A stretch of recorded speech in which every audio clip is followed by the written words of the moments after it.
Good afternoon. Here is the news at 4. First, the highlights. Governor Sanwo-Olu reaffirms commitment to health insurance education initiative. President Tinubu to observe summer holidays in Lagos. On the front in Africa National Congress, Democratic Alliance agree on South Africa Unity Government. In sport, Super Eagles goalkeeper Ojola Oleke joins Sudanese club Al-Nareig. Now the details. I am Taiwo Baruwa. Lagos State Governor Babajide Sanwo-Olu has reiterated his commitment to the well-being of Lagos residents by providing comprehensive health insurance that ensures access to quality health care services. Speaking as the special guest of honor at the launch of the Police Officers' Wives Association POA health insurance scheme and the presentation of scholarships to children of police officer, the governor, who was represented by the special advisor, Officer of Internal Audit, Oyemi Ayola, commended the Lagos State chapter of POA under the leadership of Mrs. Adekemi Fayade. Governor Sanwo-Olu praised the initiative's alignment with his administration's health insurance policy, which seeks to achieve universal health coverage for the teeming population of Lagos State. He added that the provision of scholarships to deserving children of police officers aligns with the Lagos State Scholarship Board's mission to encourage educational growth among deserving students through prompt financial assistance, fostering self-reliance and socio-economic development of the state. Speakers at the event to commemorate Nigeria's 25 years of unbroken democracy governance, organized by the Lagos State House of Assembly, have warned that democracy in the country must be protected by every citizen despite its challenges. Speaker of the House, Mudashiru Musa, former governor of Lagos State, Babatunde Fashola, foreign diplomat and business expert at the event, argued that democracy has benefited Nigeria since 1999, when the country began its fourth republic.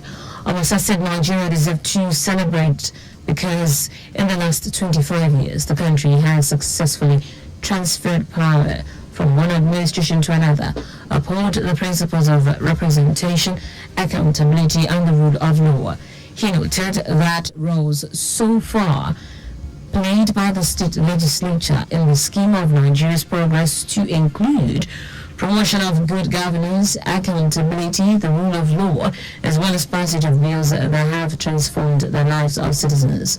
Obasa urged Nigerians to continue to support the State House of Assembly to further deepen democratic values and bring governance closer to the grassroots. The Lagos State Drivers Institute LASDRI has cautioned the motoring public to embrace safety precaution measures during the forthcoming Salah celebration and beyond. LASDRI General Manager Officer Tiamiyu gave the advice in her Salah message, urged the motoring public to show love to other road users and the spirit of celebration. According to her, driving during the festive season is associated with and characterized by increased vehicular movement, delay, traffic congestion, and other forms of demands as a result of the quest for movement of people and goods from one point to another. TME observed that drivers exhibit different driving techniques and behaviors on the road. To meet targets during this period, therefore, becoming imperative to encourage and admonish the motoring public to demonstrate the highest professional conduct by adhering to traffic rules and regulations. Now to the rest of the stories. President Bola Tinubu will depart Abuja, the nation's capital, for Lagos today, ahead of the Eid al-Kabir festival. The president's spokesman, Algeria Ingalali, in a statement says Tinubu will observe Eid al-Kabir in Lagos, where he will also spend the summer holidays. He says the president will mark the occasion with prayers and reflection on advancing the transformation of Nigeria in line with his renewed hope agenda. Meanwhile, Saudi Arabia's Supreme Court affirmed that today marks the beginning of the holy month. With this development, the Muslim biggest festival, Eid al-Adha, will be observed on Sunday, June 16, 2024, and the Arafah Day which precedes the festival, will fall on Saturday, June 15. The Corps Marshal of the Federal Safety Corps, Sheikh Mohammed, has ordered the deployment of over 1,743 patrol vehicles nationwide to ensure an accident-free Eid al-Kabir. Mohammed said this during a press conference in Abuja, noting that the deployment of the Eid al-Kabir special patrol team has commenced. He said a total of 23 help areas have been mobilized to ensure prompt removal of obstructions and rescue operations during the period. Mohammed said this will be in addition to the 15 traffic control camps, which would be dedicated solely to identifying traffic gridlock areas to be manned by FRSC personnel on a 24-hour basis throughout the week.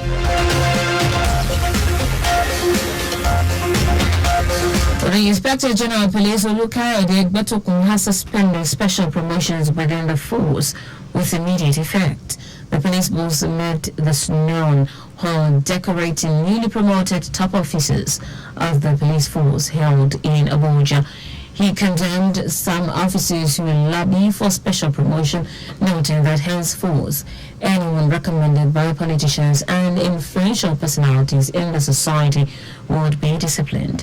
Egbetokun advised the newly promoted officers to live up to expectations and be good examples to their junior officers. In foreign news now, South Africa's main opposition party, the Democratic Alliance, says it has agreed on a deal with the governing African National Congress, ANC, to form a government of national unity.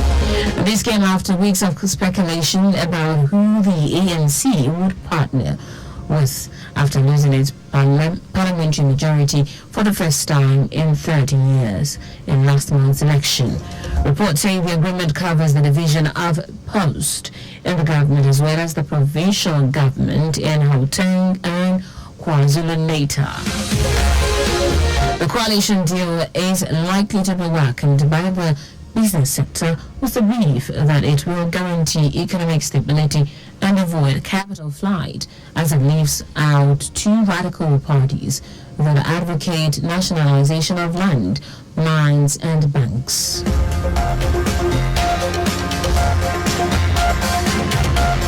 In sport now, Super Eagles goalkeeper Ojo Olorunleke has linked up with Sudanese outfit Al Narek. Olorunleke, who moved to the Red Devils from Nigeria Premier Football League champions Enyimba, penned a 2-year contract. The 28-year-old spent 3 years at Enyimba winning the NPFL title with the Aba Giants last season. Olorunleke was part of Nigeria's squad to the 2023 Africa Cup of Nations in Cote d'Ivoire, being the only home-based player called up to camp. The goaltender has also played for top clubs like Aqua United, Canopilas and Sunshine Stars in the NPFL. And that's it on the news at 4, but just before we go, always slow down at road junctions, intersections and pedestrian crossings. You can follow us and like all the various social media platforms: Facebook, Lagos Traffic Radio 961, X, Traffic Radio 961, Instagram, Lagos Traffic Radio 961. You can subscribe and watch our news and programs live on YouTube at Traffic Radio 961. You can also visit our website at trafficradio961.ng. Did you know that's the Solu administration trained 150 small-scale business owners in digital marketing? You can get more details on the Lagos State Government website. To end the news, here are the highlights of the media stories. Lagos State Governor Babajide Sanwo-Olu has reiterated the commitment of his administration to the well-being of Lagos residents by providing comprehensive health insurance that ensures access to quality healthcare services. President Bola Tinubu will depart Abuja, the nation's capital, for Lagos State today, ahead of the Eid al-Kabir festival. We also told you that South Africa's main opposition party, The Democratic Alliance said it has agreed on a deal with the governing African National Congress ANC to form a government of national unity. And finally, Sports Super Eagles goalkeeper Joel Oroliki has linked up with Sudanese outfit Al Merreigh. Full contact with the newsroom. Send a message to info@trafficradio961.ng. That ends the news broadcast compiled by Adesua Ijayoka. I am Taiwo Baruwa. Thank you for listening. Good afternoon and welcome to the return trip.